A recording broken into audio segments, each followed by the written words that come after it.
today I'm just going to be taking you through the exposure draft on ISA 220. So just to give you a bit of a background on the standard, it is part of a series of standards on quality management that the IAASB has issued. Comments are expected to be submitted to the IAASB by 1 July 2019. Therefore, as the South African Institute of Chartered Accountants, we're just going to take you through what the key changes have been, the explanations behind those changes, and just sort of to give you information before you can make your comments as members. So I've got a presentation for you that will be available in a sort of a PowerPoint presentation form. So you can go through that in addition to the recording. So just to start, so why the changes and what are the objectives of Exposure Draft 220? The main elements from the IAASB side is just to enhance audit quality. And that is the whole purpose around the standard, is an enhancement of audit quality. Secondly, we're also going to highlight the importance of the public interest role that audit engagements play. And that's something that's been coming up quite a lot, to make sure that our role as auditors is actually on the protection of public interest, of public interest. We will also clarify the role and responsibilities of the engagement partner at engagement level. All right, so with this exposure draft that's come out, there's a lot of emphasis on the role of the engagement partner and what they need to do during the audit. And fourthly, just also due to the number of changes that have been taking place in terms of the change in the landscape of the audit environment. So if you look at the way that audits are conducted, the geographical locations of audit teams, evolving technologies that are being used, so the standard also aims to address that element. And finally, we're also going to clarify the relationship between this standard and the rest of the standards on quality management, which is ISQM1 and ISQM2. So the key changes in terms of extant ISA 220 and the proposed exposure draft 220. So one, there's been a number of changes in the terminologies that are used in the exposure draft. So for example, if I look at the title of the standard itself, so extant ISA 220 is a quality control management standard. As if you go to the exposure draft, so we are now talking about quality management for an audit of financial statements. So secondly, there's a big emphasis, as I said in the introduction, there's a big emphasis on the public interest role of audit engagements. Therefore, we'll just go through a lot, briefly on some of the paragraphs that have been included to emphasize the importance of public interest and how that links with the auditor's responsibility to apply and exercise professional skepticism. And then we have other changes include the definition of an engagement team.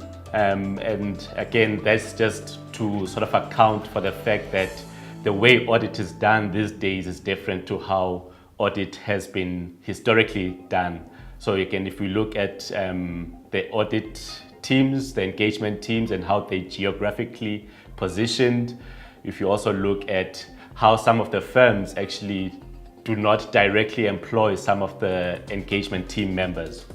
So that's what the definition of the engagement team has been, that's how it's been enhanced.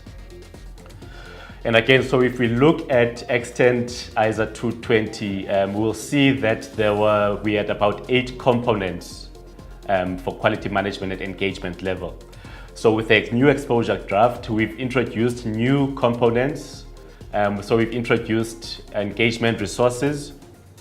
And again, that's just to highlight the fact that resources should not just be primarily focused on human resources, but should also be focused on the intellectual resources, should also be focused on technological resources that are required for an audit engagement. As we mentioned at the beginning, the role of the engagement partner has changed quite a lot. Therefore, there's a lot of more leadership responsibilities that have been put on the engagement partner. And then we also have engagement quality reviews, previously known as engagement quality control reviews.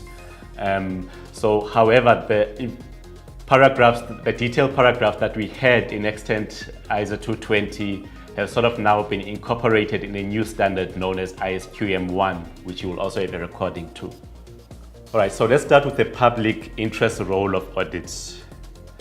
So what the IAASB has said is that public interest is actually served by the consistent performance of quality audit engagements. And how do we actually make sure that as a profession and as auditors, we continue producing quality audit engagements? We do that through the exercise of professional skepticism and also applying professional judgment. Therefore, you'll see that the standard has actually introduced two new paragraphs. So if I look at paragraph 6 and 7 of the exposure draft, there's a lot of emphasis now on professional skepticism. So what the standard has done is actually given the members or given the auditors what the biases are that sort of hinder them from applying professional skepticism. So what they've done is they've included 5 auditor biases. So 1 is the availability bias. 2, we have the confirmation bias. 3, we have the overconfidence bias. And 4, we have the anchoring bias. All right, so if I look at how they've defined the availability bias, with regards to that, they've said is considering information that is easily retrievable from memory as being more likely, more relevant, and more important for a judgment. All right, so if I look at how they've defined, again, confirmation bias, they've actually gone and said it's seeking and treating as more persuasive information that is consistent with initial beliefs or preferences. And again, if I look at the overconfidence bias, so that they've defined as overestimating one's own abilities to perform tasks or to make accurate assessments of risk or other judgments and decisions. And the anchoring bias they've defined as making assessments by starting from an initial numerical value and then adjusting insufficiently away from that initial value in forming a final judgment. And again, you can see that it's sort of a very consultative approach that they've taken into getting to those definitions. And again, a lot of input would have been given by members of the profession to sort of allow members to be aware of the hindrances that may prevent them from applying professional skepticism. So in addition to the biases that have been identified, Exposure Draft 220 also mentions impediments to the exercise of professional skepticism.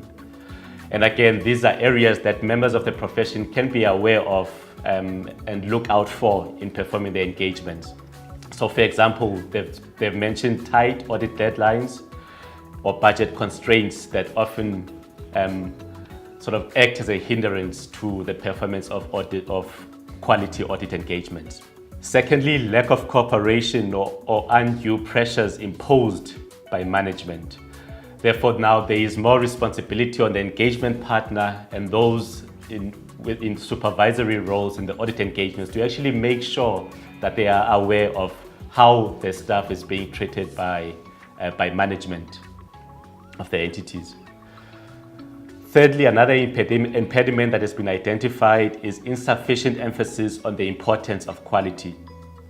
And again, that comes to the role of the engagement partner to actually make sure to communicate to the engagement team the importance of quality. That could be through the form of planning meetings that take place and that have to be documented, and just regular communication to actually make sure that the engagement team is aware of the quality requirements of the firm.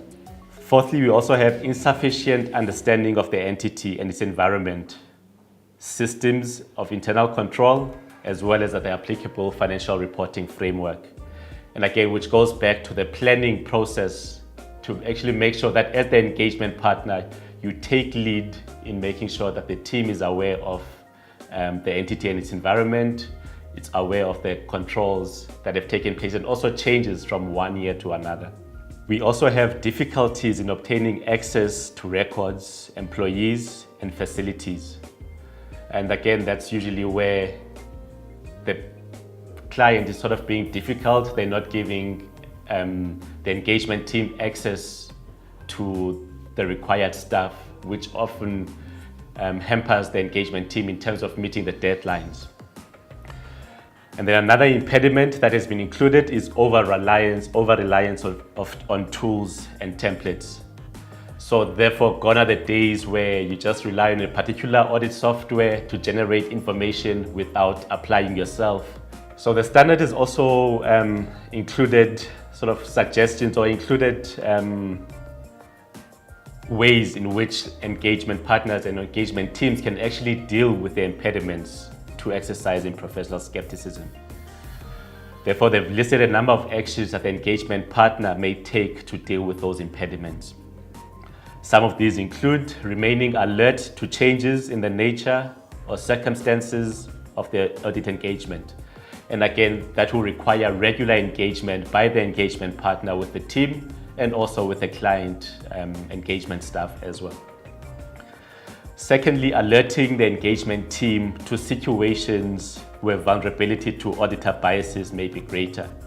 That links back to the auditor biases that we spoke about earlier on, and actually making sure that not only the engagement partner is aware of these biases, but also the engagement team is aware of the same biases as well. Thirdly, changing in the composition of the engagement team assigned. And again, that may be from year to year, that may be bringing in experts in particular complex areas where their skills may be needed. That may be actually bringing in more senior people in the engagement team where, for example, you find that the engagement staff members are giving the engagement team a hard time. And again, which links to the next one, which is involving more experienced members to deal with difficult management teams. Possible action for the engagement partner is involving members of the engagement team with more specialized skills and knowledge to deal with complex areas that we've already touched on, and also modifying the nature, timing, and extent of direction and supervision of the engagement team members in the complex areas. And again, I think consistent theme that is coming out, the more complex the areas, the more involvement that is required by the engagement partner and also by the members of the engagement team that are playing a supervisory role. And that is the key theme of this exposure draft. Another way to deal with the impediments is also setting expectations for less experienced team members of the engagement team. And again, that may require them setting up or letting them know upfront that they need to, where they get stuck, where they need to get advice from senior team members to make sure that they actually go and seek that advice and that they don't just sit back and not ask for engagement or not ask for advice from the senior members of the engagement team. So again, that is the role of the engagement partner and the role of the senior people in engagements to make sure that they are aware of whatever difficulties that are taking place in the engagement. So that's, I guess there's two sides to that coin. The other coin is actually the other side is to make sure that the senior members are available for the less experienced staff members, so that when they do have those questions, when they do seek that advice, then the senior members are available to give input. And the last one that's been included in the standard is actually communicating with those charged with governance when management imposes undue pressure on the audit engagement. And again, that's just to make sure that management is aware that they are holding back the audit engagement process. So in my introduction, I touched on the extent ISA 220 components, and as you remember, we had leadership responsibility, that was always there. We had relevant ethical requirements. We had acceptance and continuance, assignment of engagement teams, engagement performance, monitoring, and documentation. And like I mentioned, these have been slightly amended these have been amended in the exposure draft 220. So leadership responsibility is still there. However, there's been a lot more emphasis on the role of the engagement partner. So as we're initially in the extent standard, I think we had only one paragraph just saying that the engagement partner shall take responsibility for the leadership of the engagement. However, now the standard has been enhanced significantly just to emphasize again the role of the engagement partner in taking responsibility in the audit engagement. All right. We have ethical requirements, those are still there. We also have acceptance and continuance, that's also still there. We have, as I mentioned earlier, a new component that is called engagement resources. All right, and again, that's just to highlight the fact that in order to complete an engagement sufficiently and appropriately, you actually need more than human resources. There needs to be technological investments, and there also need to be intellectual resources invested in engagement as well. All right, we have engagement performance, we have monitoring and remediation. So there's been a slight change in the terminology, whereas the extent ISA 220 was just monitoring, we now have monitoring and remediation. The change, which we'll discuss a bit more later on in the presentation around monitoring and remediation, is that now links to ISQM 2, which is focused on engagement quality reviews. All right, and then as in the previous, or as in the extent ISA 220, we have documentation. So we'll break this down as we go along in the presentation to highlight the key changes in each. So starting with leadership responsibilities, ED 220 now aims to make the engagement partner more responsible for leadership and project management, for the project management of audit engagement. And again, it's not cast in stone. So what the exposure draft 220 does is actually allow quite a lot for scalability. So you'll see there's a lot of reference within the standard itself around the nature and circumstances of the engagement.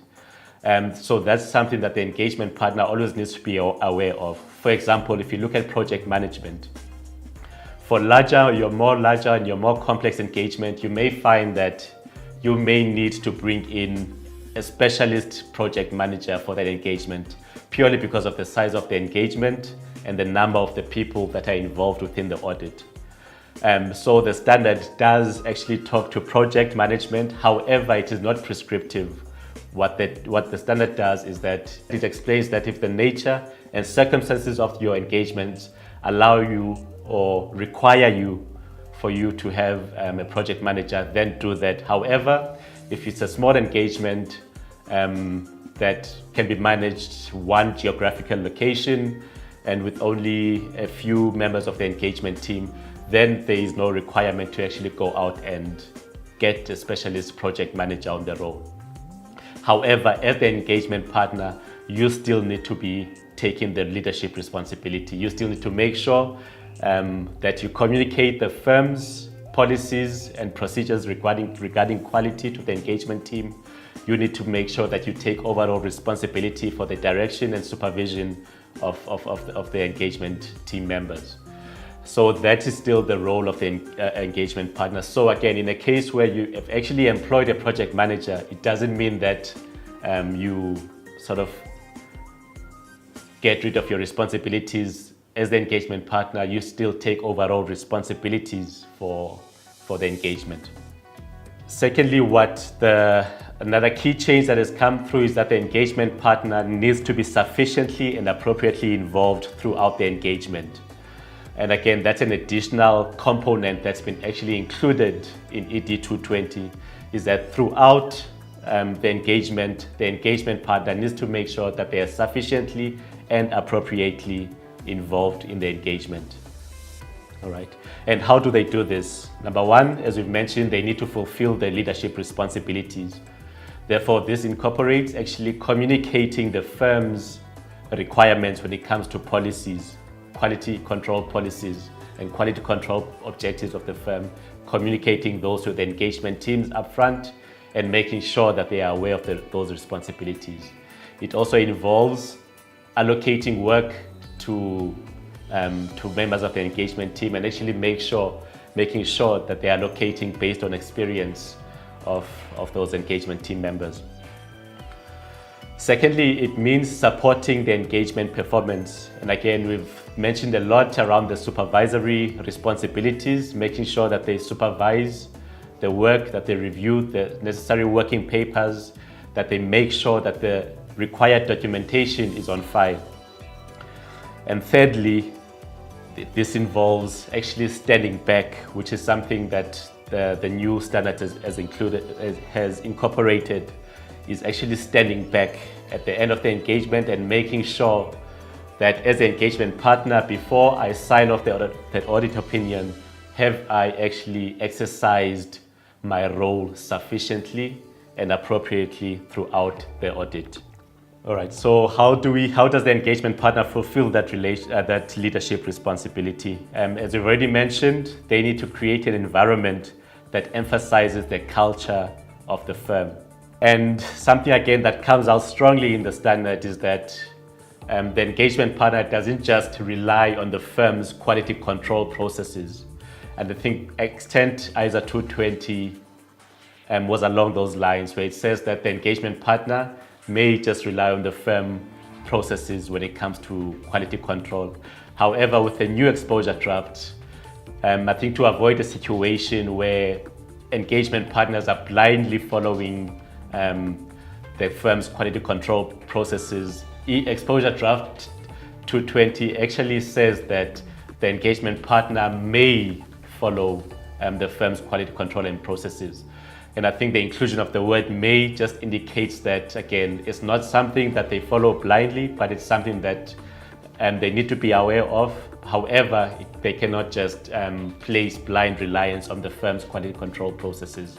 They need to apply themselves. They need to actually cater for the unique engagement circumstances.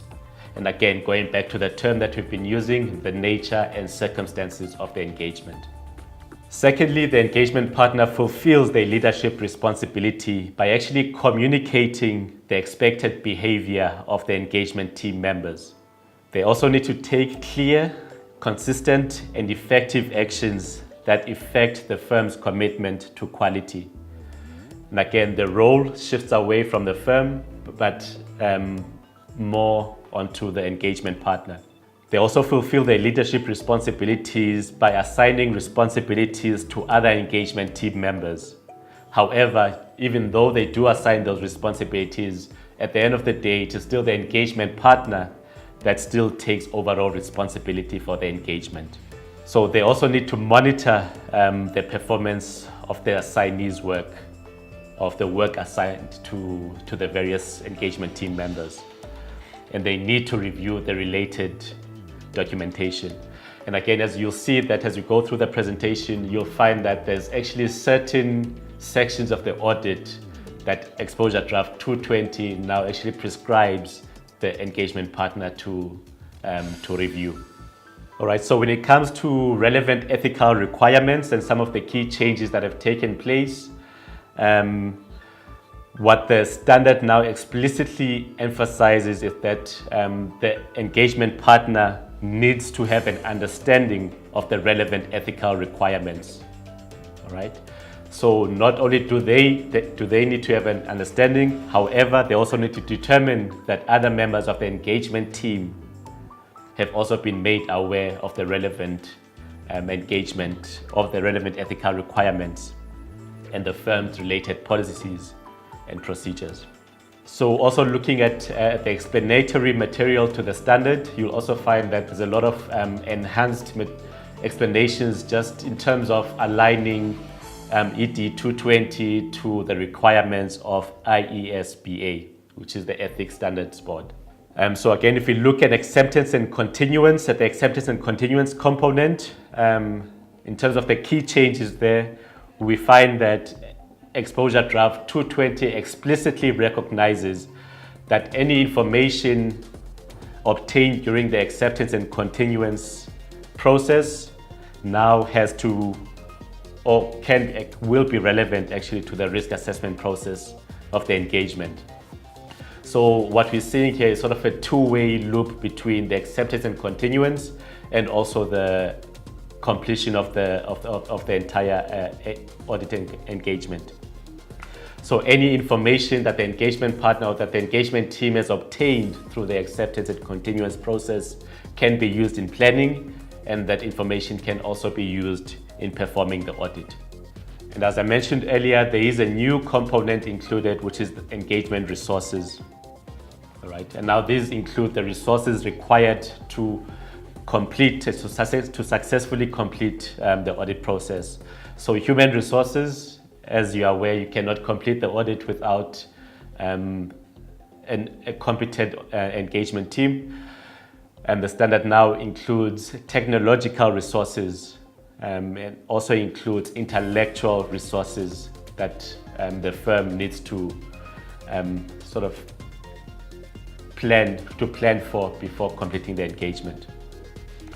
And again, the role of the engagement partner in this process is to actually ensure that the resources are sufficient and are appropriate and are made available on a timely basis to make sure that the audit process goes smoothly.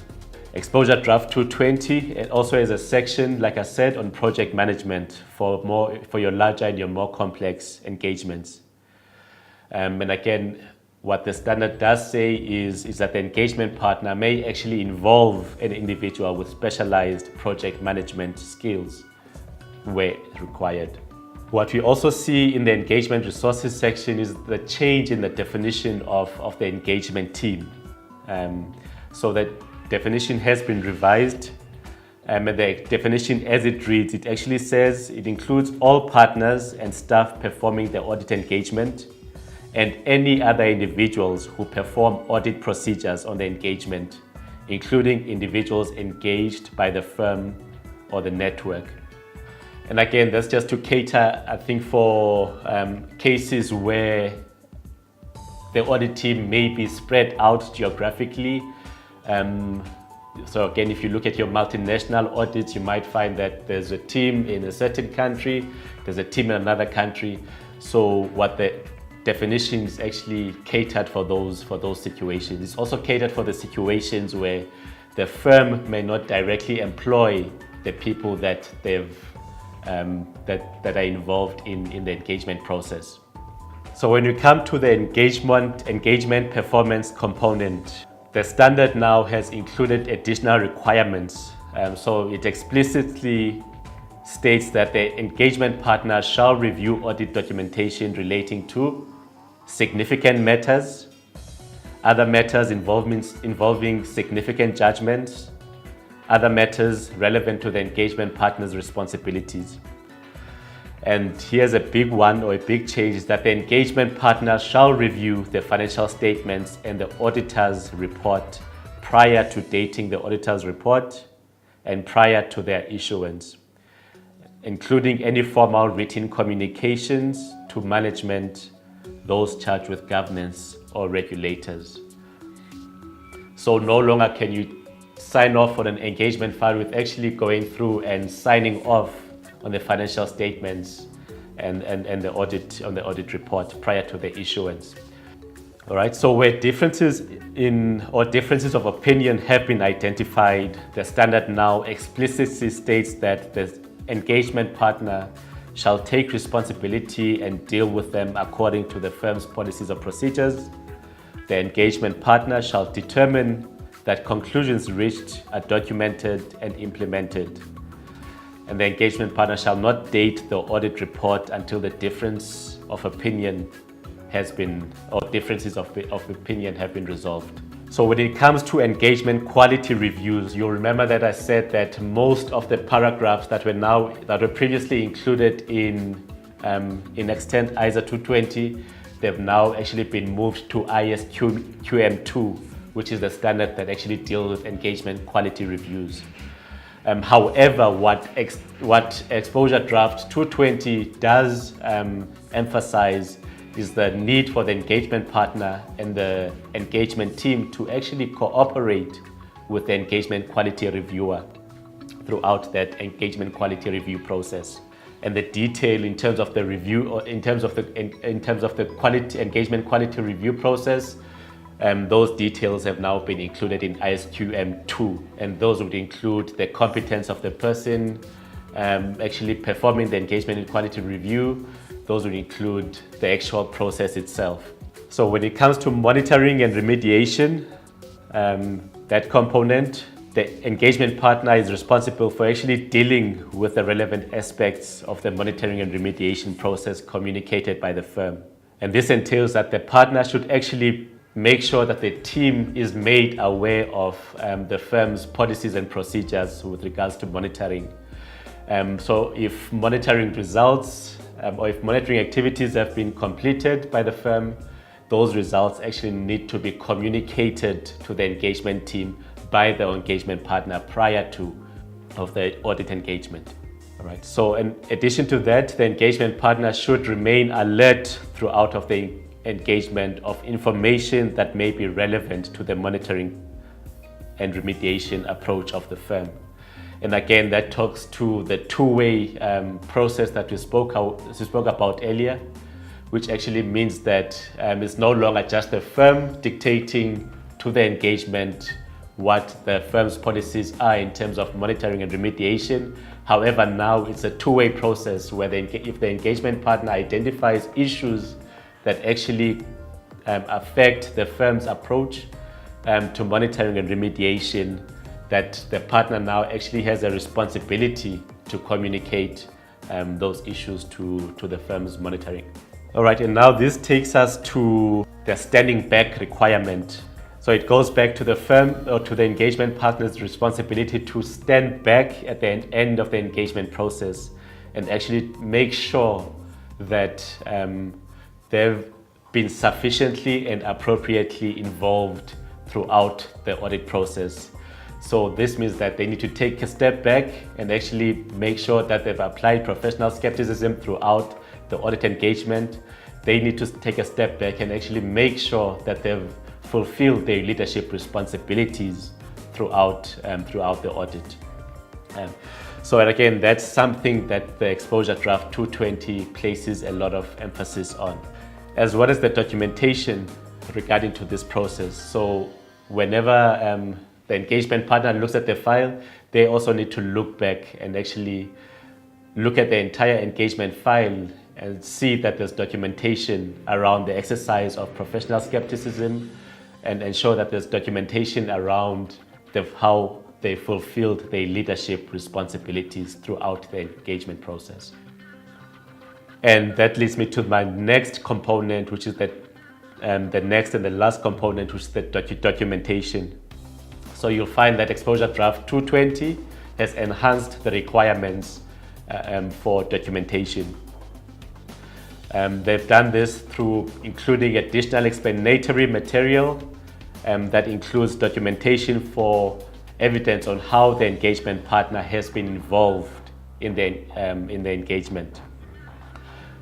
So the explanatory material also gives examples on how the engagement partner can actually make sure that the documentation is sufficient and appropriate. So, for example, they've included minutes of planning meetings with the engagement team as one of the examples on how they've actually communicated the leadership responsibilities to the engagement team.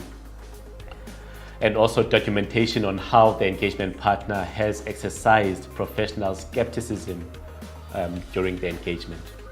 And finally, just one other aspect I want to touch on before we complete the recording is the scalability of the standard. So what IAASB have done is they've actually included another appendix to ED 220, just including paragraphs on how the board has actually included sections around scalability. So and again, you'll find that there's continuous mention of the nature and the circumstances of the engagement. That's something that comes out regularly throughout the standard. And again, that's just to make sure that the standard is not just applied, it's just to make sure that the standard is actually applied in various circumstances. All right. So scalability is something that you as the members just need to go back, have a look when you look at the standard, and just make sure that it actually incorporates the types of clients that you service, and also the nature of the firms that you operate in. All right, and so that concludes our recording on ED 220. On page 12 of the exposure draft, you'll find that the IAASB has included a number of questions that they require commentary on. So we'll request that you as the members actually go through all of those questions, respond to those directly, and if you have any other additional comments or questions that you would like to get feedback on and that you would like to get clarity on, just to include those on your feedback and your comments back to us as well. Thank you very much for your time.